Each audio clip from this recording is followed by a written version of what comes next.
I hear so very eloquently, as early as 1951, the great men of Africa said, "Let us give education to our young men and women that they may fight ignorance."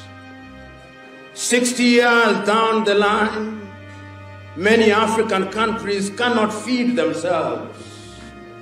Yet we have graduates in agriculture in the tens of thousands. I hear them telling us that when we regain independence, we shall be able to make our medicines. We shall no longer rely on Europe or America, but everywhere you go, even in this era of COVID, the